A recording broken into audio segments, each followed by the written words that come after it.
स्वागत है smart class के यूट्यूब चैनल पर। आज हम लोग बहुत ही इम्पोर्टेंट टॉपिक श्रीलंका के जातीय संघर्ष के बारे में चर्चा करने वाले हैं। देखिए, श्रीलंका का जातीय संघर्ष एक ऐसा संघर्ष है जो बोल सकते हैं कि श्रीलंका का वजूद बदल चुका था। श्रीलंका जब आज़ाद हुआ, ये आज़ाद हुआ था 1948 को, जैसे हम लोग आज़ाद हुए थे 1947 को, उसी तरह श्रीलंका जो था वो 4 जनवरी 1948 को आज़ाद हुआ। अब किससे आज़ाद हुआ? तो वही ब्रिटिश सरकार से। ठीक है, तो जब ये आज़ाद हुआ तो आज़ाद होने के दरमियान में इसमें बहुत सारे बदलाव आ रहे थे। बदलाव कुछ अच्छे भी हो रहे थे, कुछ खराब भी हो रहे थे, और जो खराब हो रहे थे उसमें से सबसे ज़्यादा बदलाव था जातीय संघर्ष का। क्योंकि जब श्रीलंका को अंग्रेजों ने छोड़ा तो उस समय हुआ क्या कि वहाँ पर सिंहलियों की संख्या ज़्यादा थी और तमिलों की संख्या कम थी। ये दो ही जाति ऐसा था जो अभी भी वहाँ संघर्ष कर रहा है। अभी उतनी ज़्यादा मात्रा नहीं है लेकिन संघर्ष कर रहा है। तो ये संघर्ष होता कैसे है कि सिंहली जो है वो बहुसंख्यक था, और सिंहली बहुसंख्यक होने के कारण वो चाहता था कि उनका पार्टी वहाँ पर क्या करे, या उनका सत्ता वहाँ पर ज़्यादा चले, और अपनी सत्ता की बदौलत वो चाहते थे कि अधिक से अधिक मात्रा में वो अन्य जातियों को या अन्य संगठनों को पनपने ना दे। और इसी से बचने के लिए सिंहलियों ने क्या किया, वहाँ पर अंग्रेजों के हटने के बाद अपनी बहुसंख्यकी के ताकत को उजागर किया। उन्होंने बहुत सारे ऐसे काम किए जिससे बोल सकते हैं कि छोटे या अल्पसंख्यक जातियों को काफ़ी परेशानियाँ होने लगी। देखिए, इसको एक और तरीका से हम बताते हैं कि होता क्या है कि जब जैसे ही, ठीक है, 1948 में श्रीलंका आजाद और 1978 के भी ये इसका नाम लंका ही रहता है, लेकिन 78 के बाद इसमें श्री लगा दिया जाता है। किसमें? श्रीलंका को जो आज हम जानते हैं, तो उसमें श्री लगा के इसका पूरा नाम चेंज कर दिया जाता है श्रीलंका। अब श्रीलंका में देखिए, जब ये नाम बदला तो उसके साथ साथ क्या हुआ, लोगों की बहुत सारे सोच भी बदलने लगी, क्योंकि लोग अब अत्याधुनिक दुनिया में आ गए थे, अब फ्री हो गए थे अपने जजमेंट को लेकर के। और इस जजमेंट के तहत उन लोग उस देश को, जब ब्रिटिश सरकार इसको आज़ाद करता है तो इसका नाम रखता है डोमिनियल स्टेट। ठीक है, और इस डोमिनियल स्टेट को जो है बहुत ही अच्छी तरीका से श्रीलंकाई सरकार देख रही थी, लेकिन वो जातीय संघर्ष को भी उतना ज़्यादा उजागर कर रही थी। होता कुछ ऐसा है कि श्रीलंका जो है वो बोल सकते हैं कि इतना ज़्यादा प्रभावित हुआ ये जातीय संघर्ष में, जितना आज बोल सकते हैं भारत या हिंदुस्तान में नहीं हुआ, क्योंकि वहाँ पर अंग्रेज द्वारा, ठीक है, ऐसे मजदूरों को ले जाया गया था जो भारत के तमिलनाडु से थे और वो तमिल थे। उन्हें इसलिए यहाँ से गुलाम बना के ले जाया गया श्रीलंका में, ताकि उनसे खेती करवा सके, उनसे अपने हर काम करवा सके। और जैसे ही अंग्रेज जब यहाँ से पलायन कर रहे थे तो उन मजदूरों को यहीं रहना पड़ा, यहीं बस जाना पड़ा, क्योंकि वो वापस नहीं आ सकते थे। उनकी 1-2 पीढ़ी क्या हुई थी, वहाँ अपना जिंदगी जी चुकी थी, तो ऑटोमेटिक वो अपना घर वहीं बना चुके थे और वहीं पर रहना पसंद कर रहे थे। देखिए, श्रीलंका जो है वहाँ चाय और कॉफ़ी की खेती बहुत ज़्यादा मात्रा में होती है, वहाँ नारियल के भी व्यापार बहुत ज़्यादा मात्रा में होता है, और सबसे इम्पोर्टेंट बात कि वहाँ टूरिस्ट जो है बहुत ज़्यादा आते हैं। तो यहाँ पर लोगों को रोजगार था, तो तमिल के जितने भी लोग थे वो सिंहली समाज से ज़्यादा पढ़े लिखे थे, क्योंकि वो अंग्रेज के साथ रहते थे तो उन्हें शिक्षित तो होना ही था, वे इंग्लिश बोल सकते थे, वे अच्छे पद पे हो सकते थे, किंतु सिंहलियों ने अपनी बहुसंख्यकवादी नीति के तहत उन्हें ये करने नहीं दिया। उन्हें दुनिया के जितने भी ये बोल सकते हैं श्रीलंका की जितने भी तरह के सुख सुविधाएं थे उनसे वंचित रखा। उन्हें सरकारी नौकरियों से बाहर कर दिया गया तमिलों को, ठीक है, सिंहलियों ने किया ये। उसके बाद उन्हें किसी भी प्रकार की सरकारी सुविधाएं नहीं दी जाने लगी। किसी भी प्रकार की अस्पताल या बोल सकते हैं ट्रीटमेंट के लिए उन्हें किया जाता था, बहुत ज़्यादा प्रताड़ित किया जाता था। उनके लोगों को मारा जाता था, उन्हें कुचला जाता था, उनके साथ भेदभाव किया जाता था, खुलेआम उनके साथ युद्ध लड़ा जाता था, उन्हें बहुत ज़्यादा मारा जाता था। और इससे सिंहली समुदाय जो था वो बहुत ही आक्रामक हो चुका था। तमिलों को ये बहुत ही दिक्कत का सामना करना पड़ा इस चीज़ के लिए, और तमिलों को इस स्थिति में देख करके उनके युवा पीढ़ियों ने, जो 1983 के लगभग में बोल सकते हैं कि 1983 में जो तमिलों की एक युवा पीढ़ी थी, इस युवा पीढ़ी ने क्या किया, एक नए रूप में जन्म लिया। तो 23 जुलाई 1983 को एक पार्टी का गठन होता है जो तमिलों की थी। इस पार्टी का नाम था लिट्टी। इसका नाम क्या था? लिट्टी। देखिए, लिट्टी का फुल फॉर्म जो होता है वो होता है इसका पूरा नाम होता है लिबरेशन टाइगर्स ऑफ तमिल इलम। पूरा नाम होता है लिबरेशन टाइगर्स ऑफ तमिल इलम। इस पार्टी ने क्या किया? इस पार्टी ने जातीय संघर्ष को बढ़ावा दे दिया, क्योंकि तमिल लगातार कुचले जा रहे थे, उन पर बहुत ज्यादा बोल सकते हैं कि प्रताड़ना की घटनाएं हो रही थी। तो उन्होंने क्या किया, अपने बचने के लिए एक ऐसी पार्टी बनाई जो क्या कर रहा था, जो उनके संरक्षण में था। उन्होंने हथियार उठा लिए और इसका जो मैन मुखिया था वो बहुत ही ज्यादा ताकतवर था और वो क्या कर रहा था, इस चीज को बहुत ज्यादा बोल सकते हैं गहराई से इस पर क्या कर रहा था, काम कर रहा था। तो इसका जो मैन मुखिया था, मैन नेता था, उसका नाम था प्रभाकरन। प्रभाकरन जी जो थे वो क्या कर रहे थे कि बहुत ज्यादा मात्रा में तमिलों की सुरक्षा कर रहे थे, लेकिन उन्होंने हिंसा का रास्ता चुन लिया था और यह जातीय संघर्ष बहुत ज्यादा हो रहा था सिहली और तमिलों के बीच में।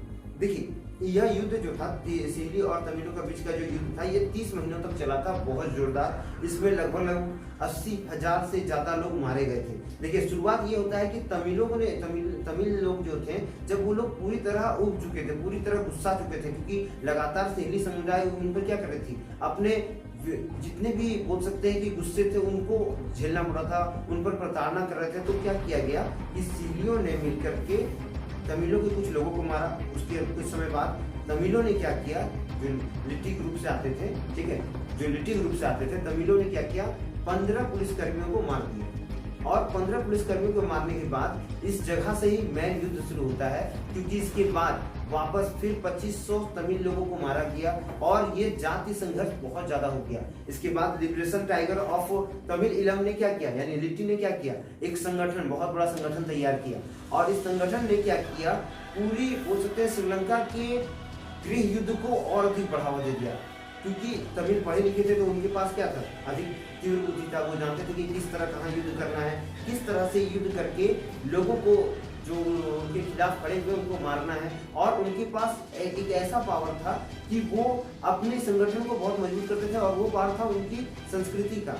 क्योंकि भारत में भी तमिल है और श्रीलंका में भी तमिल है, तो भारत के तमिल लोग जो थे वो इस चीज को देख रहे थे कि भारत की श्रीलंका के तमिल को बहुत अधिक परेशानी हो रही है। तो सरकार से, भारतीय सरकार से जो तमिलनाडु के जो तमिल थे उन्होंने आग्रह किया कि आप इसमें कुछ हस्तक्षेप करिए ताकि इस युद्ध में हमारे लोग कम मारे जाए, क्योंकि वो तो तमिल जो थे श्रीलंका वो तो यहीं से गए थे ना, और यहाँ से बंधुआ मजदूर बनकर उनको वहाँ भेज दिया गया था, वहाँ रखा गया था। तो भारत सरकार पर भी लगातार दबाव बन रहा था और इसी दबाव को देखते हुए भारत सरकार ने राजीव गांधी जी को नियुक्त किया कि आप जाकर के वहाँ एक संधि करवाओ, जिससे क्या हो कि तमिलों पर कम प्रताड़ना हो या कम ही हो।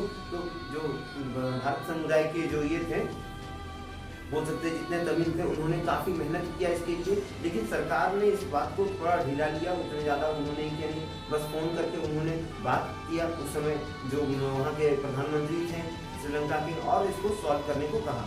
लेकिन 1976 में लिट्टी जो था वो एक ऐसे क्षेत्र से था जिस क्षेत्र का नाम था जाफर। ये क्षेत्र खास करके तमिलों का ही एरिया आता है, जहाँ पर अत्यधिक मात्रा में, ठीक है, अत्यधिक मात्रा में जो है तमिल समुदाय के लोग रहते हैं। वहाँ पर ये ग्रुप जो था उत्तर पूर्वी क्षेत्र में आता है जाफर, ये ग्रुप बहुत ज़्यादा ताकतवर बन गया और वहाँ से ही ये हिंसा के लिए बहुत ज़्यादा फैलने लगा और जहाँ भी सिंधी समुदाय के लोगों को देखा जाता था वहाँ उन्हें मार दिया जाता था। और इस तरह ग्रुप बना के बम विस्फोट करा के फिर बोल सकते हैं कि हथियारों को ये करके वो लोग क्या कर रहे थे, लिट्टी समुदाय जो था वो सिंधियों पर अपना शासन करना शुरू कर दिए थे। देखिए इसके बाद क्या होता है कि 1983 से तो बहुत ज़्यादा युद्ध एक्टिव हो गया, 1986 में ये और ज़्यादा प्रभावशाली हो गया। मतलब यहाँ पर इसका एक विकराल रूप देखने को मिलने लगा, जिसके बाद भारत सरकार को इसमें अपना हस्तक्षेप करना पड़ा। क्योंकि भारत भी, देखिए भारत क्या है, श्रीलंका का पड़ोसी देश है। अब श्रीलंका में भी इंडियंस हैं जो तमिल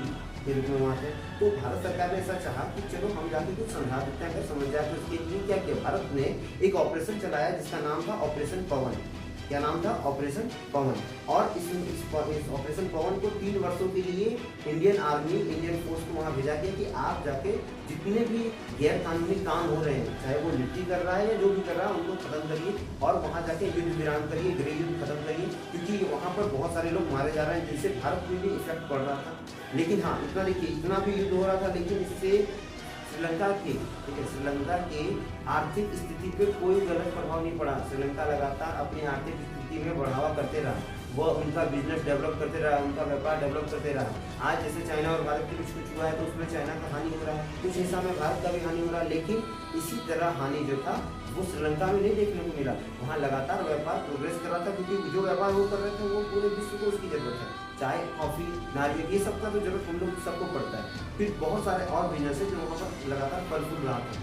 तो 1987 में क्या होता है कि राजीव गांधी वहाँ जाते हैं और एक डॉक्यूमेंट पे साइन करते हैं, जिसके तहत भारत का काम था कि वहाँ पर शांति स्थापित करना।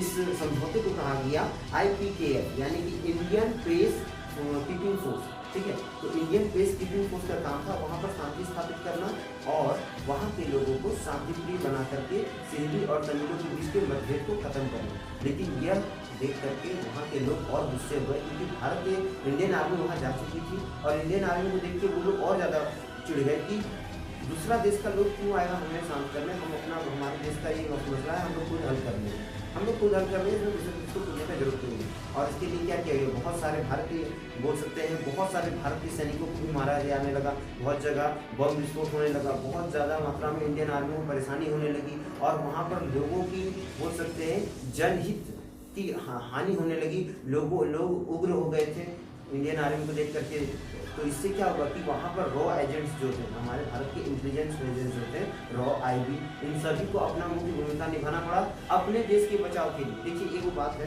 कि जब दो व्यक्ति में युद्ध होता है तो तीसरा जब कूदेगा तो उस दो के कारण तीसरे को भी मार पड़ता है। तो ये भारत का हाल हुआ है।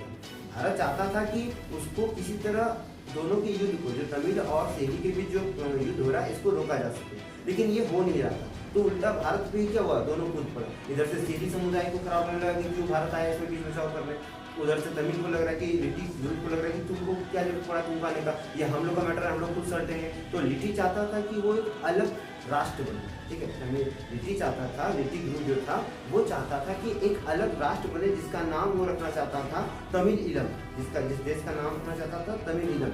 यानी सीधा तौर पे लिट्टी ये चाहती थी कि जितना भी जो श्रीलंका ये दो गुट में बढ़ जाए, पहला तो जो सेरी समुदाय वो अपना अलग रख ले और दूसरा जो है वो इन लोग का देश हो जो जहाँ पर सिर्फ तमिल लोग रहे। तो ये तमिल ईलम देश नाम रखना चाहते थे, लेकिन ऐसी वहाँ की सरकार यानी श्रीलंकाई सरकार ऐसा करने को रेडी नहीं था। इसी कारण क्या हुआ कि इस चीज को जब देखा कि भारत इसमें कूद रहा है, तो लिट्टी को ऐसा लगा कि शायद भारत जो है वो इसमें अपना क्या कर रहा है, एक गलत रोल निभा रहा है। और लास्ट में 1989 को भारत को वापस आना पड़ा, क्योंकि उस समय राजीव गांधी को लिट्टी समुदाय ने बम से उड़ा दिया था। एक समारोह में जब राजीव गांधी गए थे चुनाव के लिए, तो उसी समय एक लेडीज जो थी मानव बम बन करके RDX पूरा बॉडी में लोड करके वो राजीव गांधी के सामने जाती है, उनका पैर छूने का प्रयास करती है और वहीं पर क्या होता है, बहुत बड़ा धमाका होता है जिसमें राजीव गांधी के चिथड़े उड़ जाते हैं, वो उनकी मृत्यु हो जाती है। देखिए जब ये समझौता हुआ था उससे पहले राजीव गांधी प्रधानमंत्री नहीं थे, उस समय इंदिरा गांधी प्रधानमंत्री थी। लेकिन चुनाव का टाइम था, तो चुनाव में देखिए नेता सबको क्या होता है कि वो ऐसे बोल सकते हैं ऐसे मुद्दों को खोजते हैं जो क्या करें, उन्हें ज़्यादा वोट दे। तो राजीव गांधी वो मुद्दे में शामिल हुए थे। उन्होंने क्या किया कि सिंधी समुदाय और लिट्टी समुदाय के बीच समझौता को आगे बढ़ाया, लेकिन ऐसा लगा लिट्टी समुदाय को कि शायद ये जो है वो गलत कर रहे हैं, वो उन पर क्या करेंगे, आधिपत्य जमा लेंगे। और इसीलिए लिट्टी समुदाय ने क्या किया, अपने 5-6 नागरिकों के साथ या 5-6 सदस्यों के साथ भारत में हमला किया, जहाँ पर राजीव गांधी की मृत्यु हो जाती है। फिर याद रखिएगा इसमें राजीव गांधी को बम से उड़ा दिया गया था, जिसमें एक मानव बम था, जो एक लेडीज थी जिसने अपने बॉडी में चारों तरफ RDX बांध के रखा था और उसे साड़ी से ढक दिया था। तो इस तरह से क्या हुआ कि राजीव गांधी की डेथ हुई, जिसके बाद तुरंत बाद वहां से इंडियन फोर्स को बुला लिया गया और यह युद्ध बाद में, ठीक है, यह युद्ध 2009 में पूरी तरह खत्म हुआ। लिट्टी समुदाय को पूरी तरह समाप्त कर दिया, पूरी तरह खत्म कर दिया गया। और ये किया था वहीं की सरकार, श्रीलंकाई फोर्स ने इसको खत्म किया था, जिसमें बहुत ज्यादा रोल भारत का भी था। देखिए भारत इसलिए रोल निभा रहा था क्योंकि भारत को इसमें फायदा नहीं था। भारत ये चाहता था कि इसमें दूसरा देश आकर के कोई दूसरा मतलब नहीं निकालना, क्योंकि जब ये युद्ध शुरू हुआ उस समय चाइना भी क्या हुआ था, लिट्टी समुदाय को हेल्प कर रहा था। और भारत जानता था कि अगर चाइना इसमें हेल्प करेगा तो वो क्या करेगा, धीरे धीरे आक्रामक बना देगा इस ग्रुप को और ये हिंसा को और अधिक बढ़ाएगा। इसलिए भारत एक शांति प्रिय देश बन के वहां पर गया था, पेश और रेस्ट के लिए कि वहां पर कोई तरह का युद्ध ना हो, उसमें शांति बनी रहे। लेकिन ऐसा नहीं हुआ। भारतीय जितने भी भारतीय फोर्स थे उन्हें वापस बुलाया गया और अंततः ये युद्ध 2009 में पूरी तरह समाप्त हो गया। लिट्टी समुदाय जो था पूरी तरह नष्ट कर दिया गया। लिट्टी समुदाय पूरी तरह खात्मा हो गया इस समुदाय का। और इस तरह से 1983 से 2009 के बीच में ये क्या हुआ, एक संघर्ष का काल चला, जिसके बाद श्रीलंका जो है आज एक बोल सकते हैं कि लोकतांत्रिक रूप से अच्छी सरकार चल रही है वहां पर, और वहां पर जितने भी शासन तंत्र है उसको बहुत अच्छी तरह से चलाया जा रहा है। तो आपको जो पॉइंट्स मैंने बताया, आशा करता है आपको सभी पॉइंट्स अच्छे से समझ में आ गए होंगे। तो इन पॉइंट्सों को अच्छे से समझिए, लिखिए, उन पॉइंट्स को याद रखिए, क्योंकि आपके हर एग्जाम में 10 से लेके क्लास 10 से लेके आप कंपटीशन लेवल के जितने भी एग्जाम होने वाले सब में इनसे ना कोई क्वेश्चन अगर आता है तो आप आराम से हल कर लोगे। तो आज का क्लास हम लोग यही तरह से रखते हैं। आशा करते हैं कि आपको सभी प्रश्न अच्छे समझ में आ गए होंगे। तो चैनल को लाइक करिए, शेयर करिए और सब्सक्राइब करिए। तब तक के लिए वंदे मातरम, भारत माता की।